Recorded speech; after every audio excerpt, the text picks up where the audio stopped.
Today I'm going to show you how I design premium support. Hey guys, my name is Ulrich. I am a SaaS pricing consultant. I've done more than 150 projects for B2B SaaS. And so premium support is one of the first sort of service concepts that a lot of SaaS companies take onto their packaging. So it's usually we do a lot of stuff for the client, and then at one point we want to monetize it, so we turn it into the premium support. So that is great in the sense that it is also a service, unlike other professional services, where you get to charge for the outcome, promise of the service, and not actually charge on a unit such as the time and material, so the hours spent on. So you can actually charge for the premium support even though the customer doesn't need it or doesn't use it, and do not clog up a lot of hours for you. Vice versa, if they need a lot of support, you have to deliver it within the framework of the agreement that you have, so you cannot charge extra for it. So it's one of these service concepts where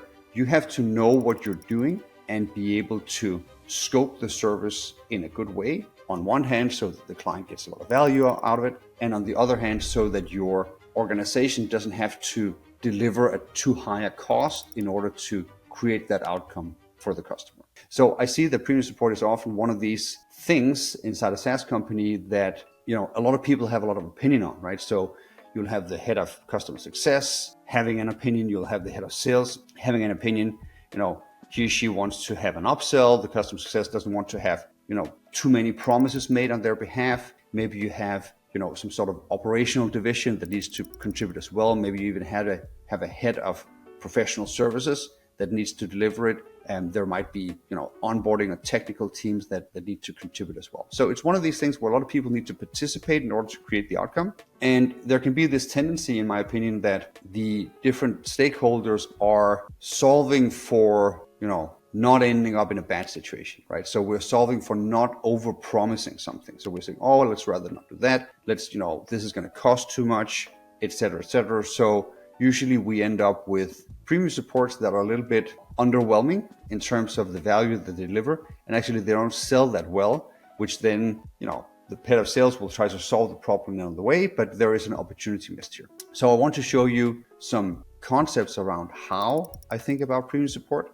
and then how I think about designing the premium support solutions, and then give you an example from an actual client project that I did that had an existing very well functioning professional service division. I think actually half of their revenue was professional services. And then we had to design the premium support as well. So not only did we have to scope a premium support that was better than their free support, whatever that was, but we also had to scope it in such a way where it didn't turn into unlimited professional services, because that actually was a big revenue center for them. So we had to create this actual valuable upsell that would sell and not cannibalize too hard or give an, let's say, endless free lunch ticket to the clients on their professional services. So I'm going to walk you through this and just steal everything you can. I've used the same framework in a lot of other circumstances, sometimes just as a starting point for discussing what we want with premium support, and other times as almost like a template just to fill in. So I hope this is useful for you as well. Okay, so I'm going to try and share the screen here. Okay, so this will start out with what I call just a high level conceptual walkthrough here. So when designing premium support, or actually designing any service, I want you to think about it in this way. So, and I have a little bit of an analogy here. I call it the tale of two taxis. So imagine that you are in need of a taxi. You're going to the airport and you call taxi A, and taxi A comes right away, picks you up and drives you to the airport. And it's a great ride, like 5 stars. The car was clean. The chauffeur didn't drive too fast or too slow. He was not too chatty, but also not like weirdly silent and so forth. Everything was fine, just as you'd expect. Great taxi. So you review it, but also you forget about it pretty quickly, right? Now take taxi B. So taxi B picks you up at home and drives you to the airport. So exactly the same service, but then the driver also handles your luggage. That is, walking into your home, picking up the luggage, taking it to the car, and then also taking it out of the car into the airport and, getting it on the plane. And then the driver walks you through fast track. He handles all your paperwork, your passport, your visa, everything. And, there's like a secret door to the airport, so you don't have to walk like whatever the long route with all the other people. So, and then he takes you directly to the plane. sits you down, already boards you. He's on first name basis with the stewardess. You get the royal treatment here. And then, he waves you off you go. And then magically when you land at your destination, he's there to pick you up again and everything continues. This is like a fairy tale. This is sort of the magic of services where at some point along that sort of addition of, extraordinary service, there was like a, wow, I can't believe this moment, right? And, your job is to realize that what you might be doing now, while fine, and not something that the customer is complaining about, and actually when you ask them, they're appreciating it and they're giving you 5 stars and so forth, is actually a taxi A moment, meaning that it might not be the thing that really creates that extraordinary experience where they tell all their friends or they value it to a very high degree. And so we're sometimes tricked by this because we actually get the good reviews for taxi A, but we actually don't get the extraordinary outcome that we would get from selling taxi B, or being taxi B in this case. And so, but we also have this issue of, well, okay, so taxi B is better. And of course I could design a premium support solution that would, carry my customers around on hands and knees, but isn't the cost going to be so prohibitive that it actually wouldn't make sense, right? Obviously I could hire like super talented, skilled people and just, get them to help my clients, but would it really be worth it from a business perspective from my end? And I'm looking at it this way. If we have something that the customer needs done, like I need to, get from A to B, and, that includes going to the airport, taking a plane, and then etc., right? And then you have the degree to which that is solved. And then on the other axis, you have like value. So no value if it's not solved at all, and then, maximum value if it is solved, completely. And the way we think about it is that there is a linear relationship between how much we solve something and the value that we have, and also that the cost to deliver pretty much one-to-one or in a linear fashion follows the value, right? So value and cost are somehow connected, and then so is the value and the degree to which we solve the problem. And I would argue that for most of the job to be done, that is true. We have for like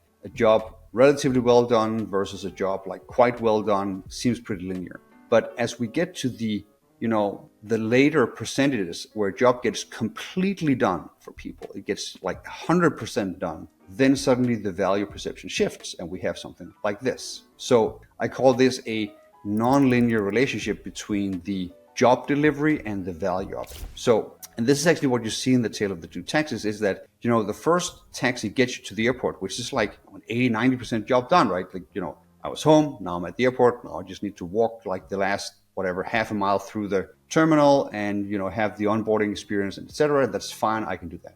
And this is a little bit what you do with your premium support, probably, which is that you solve a lot of problems for the customer. Like you create their users, or you delete the users, or you reset their passwords, or you handle some of their files, or you error check or error search for them, or you have the quarterly meetings or the reviews or the monitoring, whatever it is that is included in your premium support. And all of that is fine. But behind this is or should be a realization about what is it that the customer actually is trying to get done with your solution, right? They're trying to make XYZ process compliant, or they're trying to increase sales, whatever it is, right? And the more you can realize that this is actually the outcome that the customer want, and then use your premium support or your services to close that gap, to, make it like completely compliant, the XYZ process, without them having to touch it or even look over it, and you're even doing the regulatory reporting for them, or et cetera,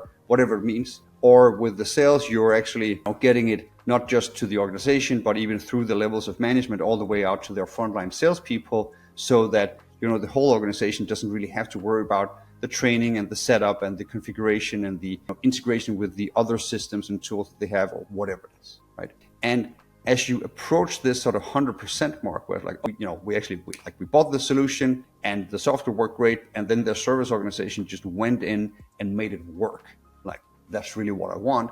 And then that value experience just is exponentially higher than it otherwise would have. So, and I would argue that those last percentages of job to be done actually do not necessarily drive a huge amount of cost. They're difficult, and it might not be something that you can do on day one, but they actually are not that expensive to deliver. So actually the highest margin services actually are the most premium ones, right? So if you look at, let's say, regular contract cleaning for homes, it's a pretty low margin, high volume type of business, right? So I send in a cleaner, I pay them whatever, $5 an hour, and then I charge the client 10 or something like that, and they have overhead, and I end up with a profit margin of $1 or $2. On the super high end, you have like extremely expensive lawyers that charge thousands and thousands of dollars an hour, and it's almost all profit for that lawyer, right?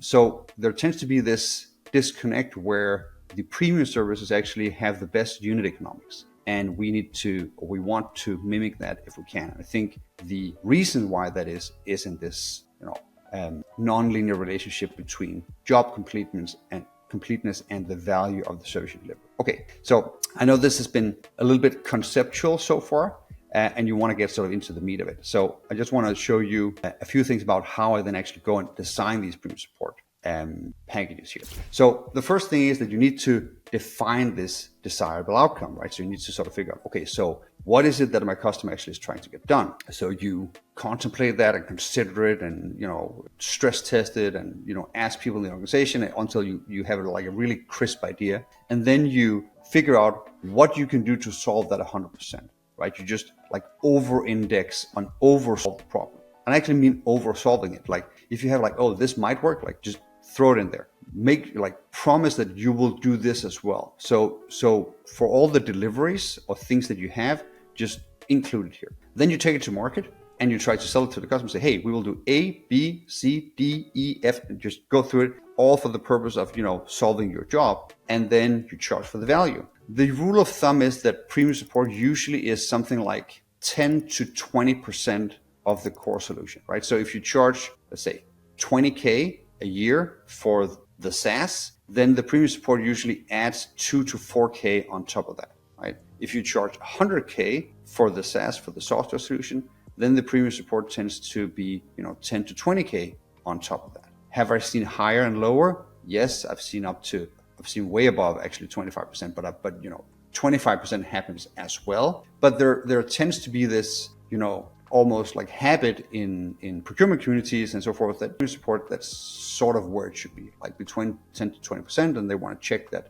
they get the extra value. So if you have something that you want to charge a lot more for, go ahead and do it. You can also consider actually turning it out into additional other like add-on services that can sometimes support the pricing a little bit more. But good range to aim for is like 10 to 20%. Then when you have actually sold it a bunch of times, then you take a look at how customers actually use it, what they appreciate and so forth. And then you start to cut away unnecessary delivery, which means that you promise to do A, B, C, D, E, and F. And maybe you figure out that, the customers really value is A, B, and F. And then it's like, okay, let's not deliver C, D, and E anymore, right? So you take that out and then you test if the sales are as easy as they were before. If yes, then you go ahead. And that now you have optimized the delivery, right? So the idea is that you do not necessarily know what it is that the customers will value when you start. And you have this, pardon my French, ass covering in the organization where all the different divisions, the dev team, integrations team, the CS teams, the support teams, and so forth, they don't want to be in a position where they over deliver. So you need, as an organization like the CEO or management, to sort of say, hey, we want to over deliver this. This is a test. We're going to try to figure out how this works so that we'll give the sales guys the best possible outcome or solution to sell. And then we will optimize for the delivery, aka the costs later, right? But as a step one, we don't want to under index here and be not generous enough, because what we're going to do is we're going to ramp up cost, but we're not going to get that hockey stick on the value. And then we're just going to get stuck in this scenario where the service probably isn't profitable anyways. So what we really want to do is we want to make sure that we get into that hockey stick value. And then even though the costs also will hockey stick, that we can then take away later, and then we're just left with a good margin. So that's the design process here that we're trying to implement. Okay, so usually, and you can actually use this framework for all kinds of services. Like, oh, we will do a managed service, or we will do the whatever the process monitoring thing, or we'll do the regulatory reporting for you, or whatever it is.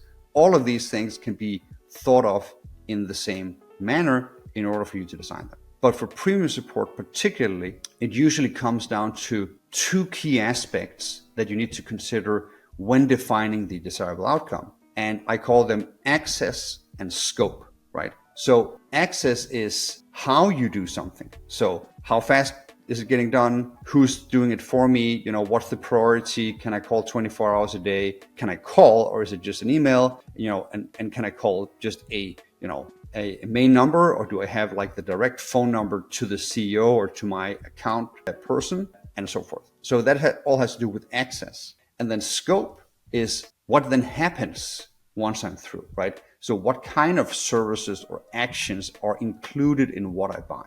So I just want to show you an example of how that might look here. So if you back up a little bit to the access and scope, you can almost say like you have, we'll do a line here, right? So if you put this into a matrix, and you say, okay, so on one hand, I have something, and we can call it. So if I have low access and low scope, that's what we would call free, right? And that's, or let's say basic support, or whatever is already included. And then you can go up from there, right?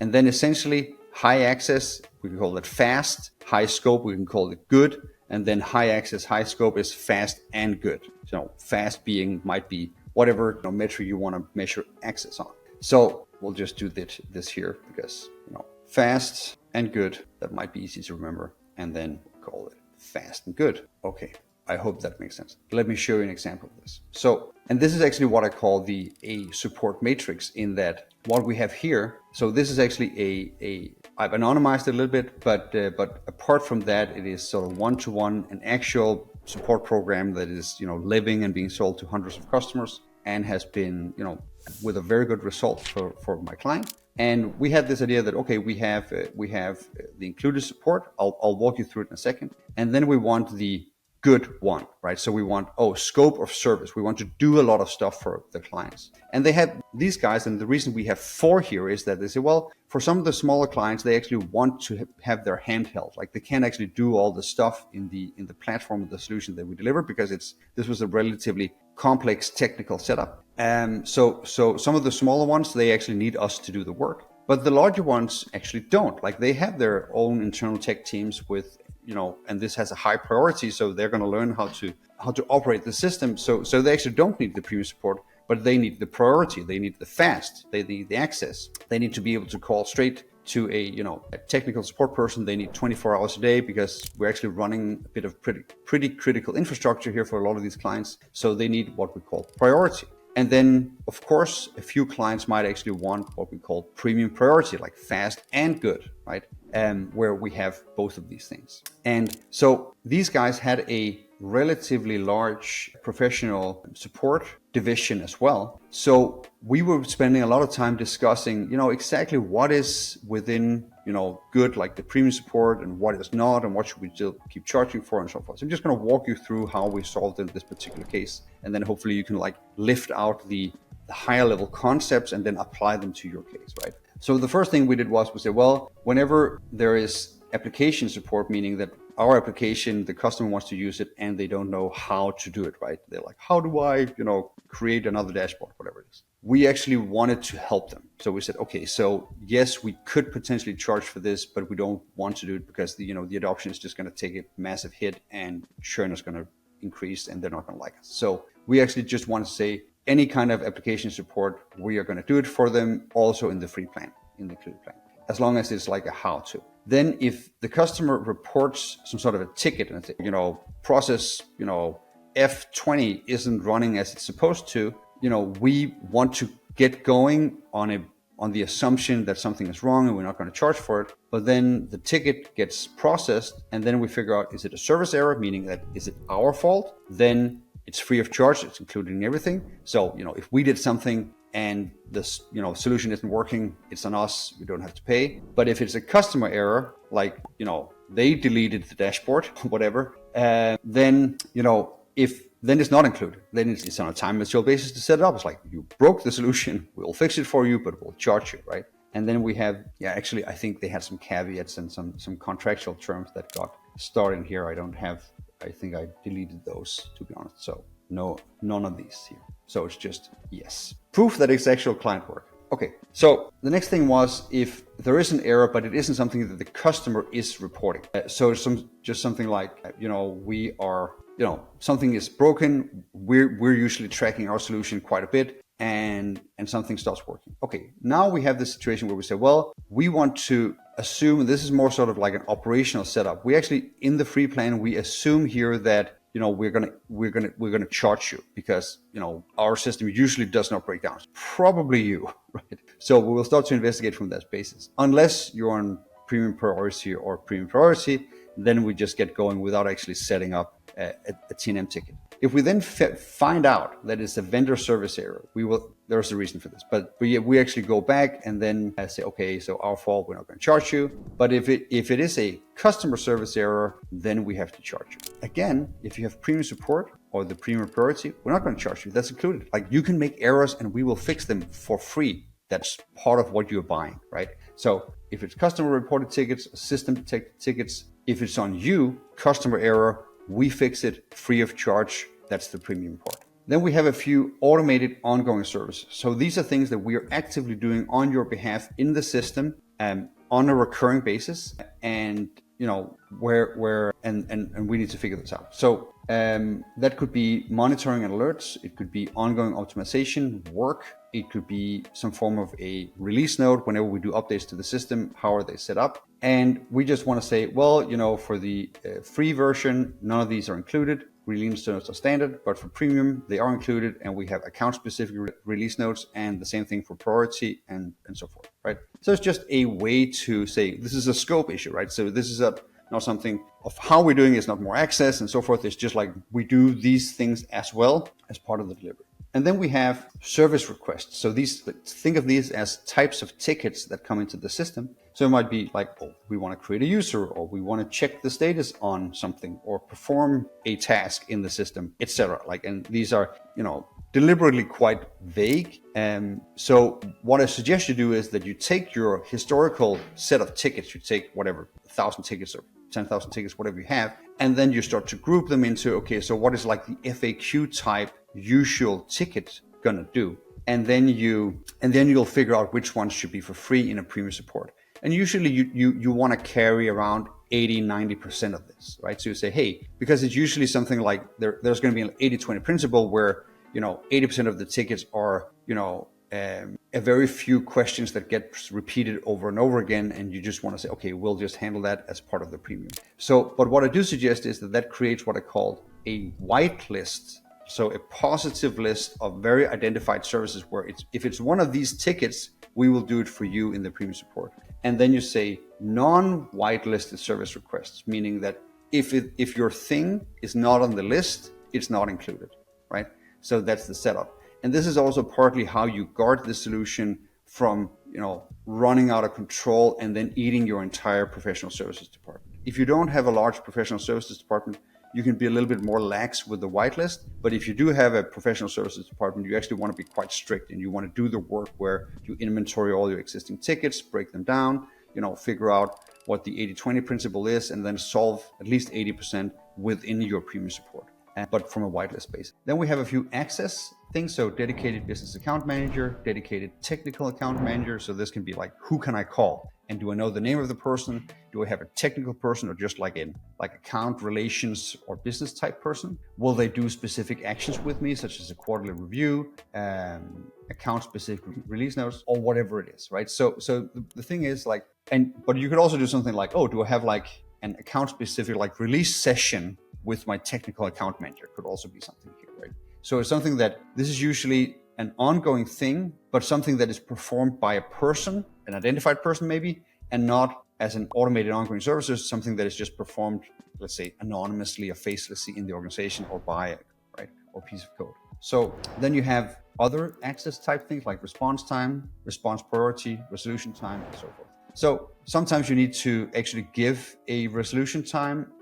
In most cases, unless it's really critical infrastructure that you're running, a response time is good enough, and best effort is usually free, and then you can put on essentially an SLA on it, saying 2 hours, 1 hour, whatever it is. For priority, I would say there is first come, first serve, and then there's skip the line. And then you might have something like ultra priority, which of course you can only have for one client, which is you will always be processed first, right? So if you're doing something and the American government wants to buy your solution for $1 billion a year, and they say, we never want to wait, so you just pick up the phone. You probably say yes, or you say, hey, I'm gonna have a guy sitting doing nothing else, and then the rest of the team, they can process their thing, right? But my guy will always be there for you immediately. Then you have the channel, like how they can access. So here we have email support system or email and phone. And then we have when, weekdays, 8 to 4, or 24/7 and so forth. Then I included actually a little bit of what I call commercial features as well. So that might be something like, if you have a big professional services division, you might actually want to say, hey, if you buy the premium support, you actually get discounts on that. It might be 15% on the time and material based things that you buy on the side. You might get our training cheaper, all these things that you want to buy anyways, but with the premium version, it actually gets cheaper, which actually it's nice. They'll buy more of it, but also they will actually argue for the discount less, because you can just say, hey, while we're arguing about the price for the professional services, you can just buy the premium support and then you'll get the discount, you cheapskate, right? So usually it's hard for people to argue for a discount that you've already offered them on another condition, right? Because then they need to argue for why they don't need the premium support, but they only want the professional services, but they still want them cheap, etc. And that can usually get complicated for them, right? So they'll just buy the premium support, or they'll pay full price for the PS. Both are good, right? And then you have an SLA and so forth. Finally, I have a little bit of pricing at the bottom. We'll just assume that we have 3 tiers, basic, advanced, and enterprise. And so this is just showcasing that you can differentiate the pricing on these. So here what I have is that the premium and the priority are actually priced the same, right? So I can go premium or priority, right?